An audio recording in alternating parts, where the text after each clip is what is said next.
How much weight could a polite smile carry before it cracked? Mali Salim felt hers was nearing its limit, strained thin like the worn elastic on an old skirt. Bangkok's relentless energy hummed outside the cool, conditioned air of the Astor Hotel lobby, a frantic counterpoint to the forced calm she projected. As assistant manager, calm was her currency, spent freely smoothing ruffled feathers, both guest and staff alike. Today, the exchange rate felt punishingly high. Sunlight, thick and golden, slanted through the tall lobby windows, illuminating dust motes dancing in the air. Mali adjusted the silk scarf knotted neatly at her throat, its vibrant blue a stark contrast to the tightness in her chest. Kun Vichai, the general manager, strode past, his polished shoes clicking sharply on the marble floor. He didn't make eye contact, just issued a clipped, "Conference room setup, Mali. On schedule?" "Yes, Kun Vichai. Everything is proceeding as planned," Mali replied, her voice smooth, betraying none of the frantic juggling act happening behind the scenes. The audiovisual team was late, housekeeping was short-staffed, and the floral arrangements looked suspiciously wilted. But Vichai wanted solutions, not problems, a mantra he repeated often, usually while adding another problem to her already overflowing plate. She forced another smile, watching his retreating back, the tension in her petite shoulders tightening another notch. She unconsciously touched the small faded scar above her left eyebrow, a habit born of stress. Later, tucked away in the relative quiet of her small back office, the scent of stale coffee mingling with the faint aroma of lemon polish, her phone buzzed. Pim, her younger sister. Mali's stomach clenched preemptively. "Mali? Hi! Listen, are you busy?" Pim's voice, bright and slightly breathless, always sounded like she was rushing towards a minor crisis, usually one requiring Mali's financial intervention. "A little, Pim. What is it?" Mali kept her tone even, bracing herself. "It's just, you know that course I wanted to take? The online marketing one? Well, there's a special discount, but it ends tomorrow, and my account is, well, you know." A pause laden with unspoken expectation. "Could you possibly, just this once? I'll pay you back, I promise. Things will get better soon." Mali closed her eyes. It was the same story, different verse. Pim, charming and perpetually optimistic about futures that never quite materialized, viewed Mali's steady hotel job as an infinitely replenishable resource. Growing up after their father left, Mali had naturally stepped into the role of caretaker, a role Pim seemed determined to keep her in. The ingrained sense of kreng jai, that complex tie web of consideration, deference, and reluctance to cause discomfort, whispered insistently. Saying no felt like causing offense, like disrupting a fragile harmony. But harmony felt increasingly one-sided. "How much is it, Pim?" Mali asked, already feeling the familiar weight of resignation settle upon her. "Only 8,000 baht, a real bargain." 8,000 baht. It wasn't a fortune, but it wasn't insignificant either, especially with her own bills looming. Mali thought of the small repairs needed in her modest apartment, the dream of replacing her sputtering motorbike. She pictured Pim spending the money not on the course, but on new clothes or nights out. Yet, the thought of Pim's crestfallen voice, the potential guilt trip. "Okay, Pim," Mali heard herself say, the words tasting like ash. "I can transfer it tonight." "Oh, Mali, thank you. You're the best sister ever. I owe you big time," Pim chirped, relief flooding her voice, the transaction complete, the burden shifted. Mali ended the call, leaning her forehead against the cool surface of her desk. The weariness wasn't just physical, it was soul-deep. She felt stretched thin, a human buffer zone absorbing shocks from every direction, work pressure, family demands, the constant unspoken expectation to be accommodating, to smooth things over, to always be kreng jai. How much longer could she keep smiling before something inside her simply snapped? The faded scar throbbed faintly. The breaking point arrived 2 days later, disguised as a routine morning briefing. The air in the conference room was thick with the scent of whiteboard markers and nervous energy. Kun Vichai stood at the head of the table, radiating impatience. A major corporate client booked for a week-long seminar had lodged a serious complaint about their initial room allocation. Specifically, noise levels from adjacent construction work the hotel hadn't properly disclosed. "This," Vichai declared, slapping a printout of the complaint onto the table, his voice dangerously low, "is unacceptable. A client of this magnitude inconvenienced from day one." His gaze swept the room, finally landing inevitably on Malie. Malie, reservations fall under your purview, do they not? Were potential noise issues not flagged? Malie's breath caught. The booking had been handled by the central sales office months ago, before the construction schedule was even finalised. Her team only managed room assignments based on availability provided after sales confirmation. She had in fact raised a query about potential noise for that block of rooms just last week, but had been told by sales it was being handled. She opened her mouth to explain, to clarify the process, the timeline. Kun Vichai, the initial booking parameters were set by sales. My team assigns based on... I don't want excuses, Malie. Vichai cut her off, his voice rising. I want to know why this wasn't anticipated and managed. This reflects poorly on operations. He pointedly stressed the last word, implicitly laying the blame at her feet in front of her peers and subordinates. You will personally handle this. Move the entire group. Find comparable rooms, manage the logistics, smooth things over. I want a resolution report on my desk by end of day. He turned away, launching into the next agenda item, leaving Malie reeling, her face burning. It wasn't just the unfairness, it was the public dismissal. The way her attempt to provide context was immediately framed as an excuse. It was the casual offloading of a problem rooted elsewhere onto her already strained shoulders. She sat numbly through the rest of the meeting, the words washing over her. The familiar urge to simply absorb it, to work harder, to fix it quietly, warred with a new, sharp sting of resentment. Kreng Jaya felt less like consideration and more like a gag order she placed on herself. This time it wasn't just inconvenient or tiring, it felt fundamentally unjust. Something had to change. The weight was no longer bearable, it was crushing her. That evening, Malie walked home through the crowded soy leading to her apartment building, the usual symphony of street vendors, chattering neighbours and roaring motorbikes barely registering. The heat pressed down, thick with the smell of grilled meats and exhaust fumes. Usually the vibrant chaos of Bangkok soothed her, grounded her. Tonight, it just felt like more noise, more demands on her senses. Inside her small, tidy apartment, she sank onto the worn sofa, the silence amplifying the turmoil in her head. Vichai's dismissive tone echoed. Pim's casual entitlement grated. The cumulative effect of years of swallowing her own needs, of prioritizing others' comfort over her own well-being, felt like a physical ache. She thought of her grandmother, a woman of quiet strength who ran a small noodle shop in their village. Grandma wasn't loud, but she had a way of stating things simply, firmly, that left no room for argument. Even the kindest buffalo needs a place to rest, Malie, she used to say. Don't let everyone hitch their cart to you. She remembered Auntie Noi, the serene, older head housekeeper at the hotel. Last week, Malie had seen a junior staff member try to fob off a tedious cleaning task onto Noi's team. Auntie Noi hadn't raised her voice. She'd simply looked the young woman in the eye and said, calmly, "That task belongs to your section, dear. We must all manage our own responsibilities." The junior staffer had flushed but retreated without protest. There was no anger, no drama, just quiet clarity. Could she do that? Could she find that quiet clarity within herself? The thought terrified her. Confrontation felt alien, risky. What if Vichai fired her? What if Pim threw a tantrum, accused her of not caring?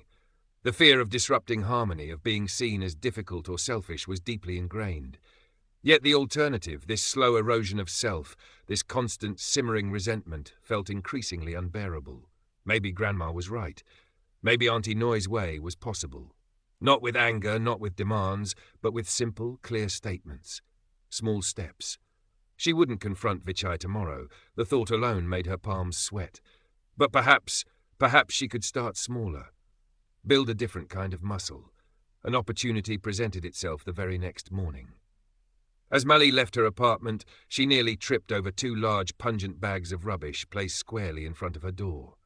Her neighbour in 3B, a young man seemingly oblivious to communal living etiquette, had a habit of leaving his trash out long before the designated collection time, perfuming the narrow hallway with the aroma of old curry and rotting fruit. Usually, Malie would sigh inwardly, carefully step around it and say nothing. Don't make a fuss. Today felt different. The unfairness from Vichai, the simmering frustration, coalesced into a small spark of resolve. Her heart began to pound, a familiar drumbeat of anxiety. Just a small step. She took a deep breath, walked the few steps to apartment 3B, and knocked lightly. The door opened a crack, revealing the young man, bleary-eyed. Mully offered a polite, neutral smile. "So Ostika," she began, her voice trembling slightly. "Excuse me, but about the rubbish bags." She gestured towards the offending objects. "The smell is quite strong in the hallway. Could I perhaps ask you to wait and put them out only on collection morning? Thank you, Ka." The young man blinked, looking from Mully to the bags and back again, seemingly surprised. There was a moment of silence where Mully half expected defensiveness, annoyance. Instead, he flushed slightly. Oh, yes. Sorry, Ka. I didn't realize. Yes, of course. Sorry about that." "Thank you," Mully repeated, managing another small smile before retreating quickly to her own door, her heart still racing. He'd agreed. Just like that. No argument, no fuss. It was a tiny victory, almost insignificant in the grand scheme of things, yet it sent a surprising jolt of something akin to relief, maybe even empowerment, through her. A small valve had been opened. The momentum, however fragile, carried her through the next test, which arrived predictably via her phone a few days later. Pim again. "Mully, you won't believe it. My friend Dow is selling her motorbike, the really cute one I showed you. And she's giving me a special price, but only if I buy it this week." Pim's voice bubbled with excitement. "It would make getting around so much easier for me, you know, for job interviews and everything." Mully felt the familiar tightening in her chest. Another urgent need, another implied request. This time, though, the memory of the rubbish bag interaction flickered. Small steps. "That sounds nice, Pim," Mully said, keeping her voice calm and even. "It is. So I was wondering, could you maybe help me with the down payment? Just 10,000 baht? I can pay you back as soon as I get that new job." The old script prompted her to sigh and agree. The new resolve urged her to hold the line. She took a slow, deliberate breath. "Pim," she began, her voice steadier than she expected. "I can't discuss this right now. I'm still at work. And honestly, I need to look at my own finances carefully first. A motorbike is a big commitment. Let's talk about it properly this weekend, when we both have more time." Silence on the other end. Then, Pim's voice, stripped of its earlier buoyancy, laced with disappointment and a hint of petulance. "Oh, okay. But the offer might be gone by then, Mully. Dow needs the money quickly." The subtle guilt trip landed, but Mully felt it glance off, rather than penetrate. "I understand that's a possibility, Pim, but I can't make a decision like that instantly. We need to talk it through properly. This weekend." She kept her tone kind but firm. There was another pause, longer this time. "Fine," Pim said eventually, the word clipped. "Weekend, then." She hung up without her usual effusive thanks. Mully lowered the phone, a knot of discomfort tightening in her stomach. It hadn't been easy. Pim was clearly annoyed, but she hadn't capitulated. She hadn't immediately sacrificed her own financial stability for Pim's latest whim. It felt strange. Uncomfortable, yes, but also liberating. She hadn't created a huge fight, she'd simply asserted a boundary around her time and resources. Another small valve opened, releasing a bit more pressure. Her growing confidence faced a different kind of test at work the following week. A new promotional package involving coordination between front office, Mully's domain, and the spa required meticulous tracking of guest bookings and preferences. Mully had proposed a simple shared spreadsheet system during the planning meeting, which everyone, including her colleague Suni from the spa, had agreed upon. A few days into the promotion, Mully noticed Suni wasn't updating her section of the spreadsheet consistently, leading to potential double bookings and confusion. When Mully gently reminded her, Suni waved a hand dismissively. "Oh, Mully, it's so fiddly. You're so much better at that admin stuff. Could you just handle the spa entries too? It would be much quicker." Suni offered a bright, hopeful smile, clearly expecting Mully's usual accommodating nature to kick in. Old Mully would have sighed, taken on the extra work to avoid friction, and resented it silently. New Mully paused. She looked at the spreadsheet, then at Suni. "Suni," she said, her voice polite but clear. "We agreed this was a shared responsibility. It's important both departments maintain their own entries accurately for this to work smoothly. Actually, I think it's fairer and more efficient in the long run if we each manage our own sections as planned." Suni's smile faltered. She looked genuinely taken aback, perhaps having never heard Mali push back on workload before. "Oh," she said. "Well, I suppose so. It just takes time." "We all need to allocate the time for it to succeed," Mali stated simply, offering a small, non-committal smile before turning back to her own screen. Suni hovered for another moment, then retreated back towards the spa office without further argument. Mali let out a quiet breath. Another boundary held. This felt different from the neighbour or Pim. It was a professional peer within the hierarchical structure of the hotel. And it had worked. She hadn't been hostile, just clear about fairness and shared responsibility. The small victories were accumulating, building a tentative foundation of self-assurance. But foundations can be shaken. A few days later, Kunvichai called her into his office. He needed coverage for the late shift manager who had called in sick. It was Mali's scheduled day off, her first in 10 days, a day she desperately needed to recharge. "Mali, Somchai is out sick tonight. Need you to cover the evening shift," he said, already looking back at his computer screen, signalling the matter was closed. Mali hesitated. Her plans for the day, a quiet visit to a temple, maybe a long, solitary walk in Lumpini Park, felt essential for her sanity. "Kunvichai," she began, her voice softer, less certain than it had been with Suni. "I understand the situation, but today is my scheduled day off. I haven't had one in quite some time. Is there perhaps anyone else available? Maybe from the junior team who could step up with guidance?" Vichai looked up, his expression impatient. "Mali, this is management. We cover when needed. The juniors aren't ready for a solo evening shift. I need reliability. Just rearrange your plans." He waved a dismissive hand. "That's all." Mali stood frozen for a moment. His tone, the casual disregard for her need for rest, the implicit criticism of her suggesting an alternative, it hit her like a physical blow. All the progress she thought she'd made seemed to evaporate.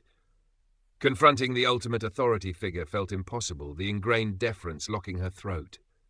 "Yes, Kunvichai," she murmured, retreating from his office, the familiar weight crashing back down. Doubt flooded her. Maybe she was being difficult.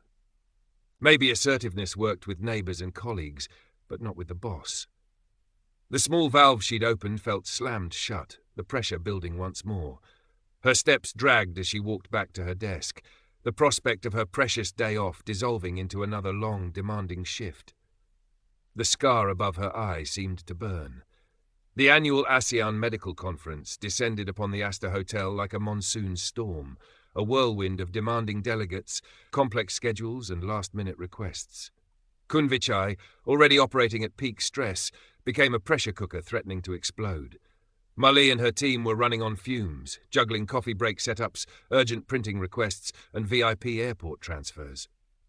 On the second day, during the crucial plenary session, a minor crisis erupted. The main projector flickered and died. Panic rippled through the darkened room. Kunvichai, standing near the back, visibly tensed, his face darkening. He immediately strode towards Mali, who was coordinating with the AV technician. "What is this, Mali?" he hissed, his voice low but carrying venom. "Your team was responsible for checking the equipment. This is a disaster. In front of everyone." His criticism, sharp and public, landed like shrapnel. Mali felt the familiar heat rise in her cheeks, the urge to shrink away, to apologize profusely, even though the AV check had been signed off by the external tech team just an hour prior, following Vichai's own revised schedule which had pushed the check later than planned. Old instincts screamed at her to placate, to absorb the blame. But something else stirred within her, a flicker of the resolve she'd painstakingly cultivated. The memory of Auntie Noi's quiet dignity, the small success with the neighbour, the firmness with Pim and Suni, even the sting of the setback with Vichai himself, it all coalesced. This wasn't just unfair, it undermined her team who were working tirelessly. She took a deep, centering breath, meeting Vichai's furious gaze calmly. "Kunvichai," she said, her voice steady, audible only to him and the nearby technician. "The AV check was completed at 10 a.m. by the external vendor per the revised schedule. The technician is working on it now." She gestured towards the frantic tech. Perhaps the bulb just failed unexpectedly. Vichai seemed momentarily stunned by her direct factual response, devoid of apology or deference. He opened his mouth, then closed it again as the technician managed to coax the projector back to life with a spare bulb. A smattering of applause broke out in the room. Vichai shot Mali a look, annoyance warring with something else, perhaps grudging acknowledgement, before turning abruptly to oversee the rest of the session. He didn't apologize, didn't acknowledge her point directly, but the immediate pressure on her eased. Later, after the session concluded successfully, Mali approached Vichai as he was gathering his papers. The adrenaline still sang in her veins, but she felt strangely calm. Kun Vichai, she began again, keeping her tone professional and solution-oriented. Regarding the projector issue earlier, to prevent potential disruptions during the rest of the conference, perhaps we could request the AV team perform an additional check each morning before the first session begins. He looked at her, his expression unreadable for a moment. He tapped his pen on his folder. "Fine," he said curtly. "Arrange it." He turned and walked away. It wasn't praise, it wasn't an apology, but it was an acceptance of her suggestion, a tacit acknowledgement of her proactive thinking. More importantly, Mali felt a profound, quiet shift within herself. She hadn't crumbled. She had stated facts calmly under pressure, defended her team implicitly, and focused on solutions. She hadn't needed to be aggressive, just clear and firm. The internal dam hadn't burst. Instead, she'd managed the flow. Walking home that evening, the Bangkok air felt lighter, the street sounds less jarring. The wariness was still there, bone deep, but it was overlaid with a different sensation, a quiet hum of self-respect. She touched the scar above her eyebrow. It felt smooth, quiescent. A few weeks later, her phone buzzed. "Pim," Mali answered, a sense of calm preparedness replacing the old anxiety. "Mali! So about that motorbike?" Pim began, launching into a slightly revised version of her previous plea. Mali listened patiently. Then she took a breath. "Pim," she said kindly but firmly, "as we discussed, I needed to check my finances. Helping with a motorbike isn't feasible for me right now. I hope you understand." There was a sigh on the other end, a touch of disappointment, but not the dramatic reaction Mali might once have feared. "Oh, okay, Mali. Thanks for letting me know." The conversation ended quickly, cordially. Mali hung up, a small smile touching her lips,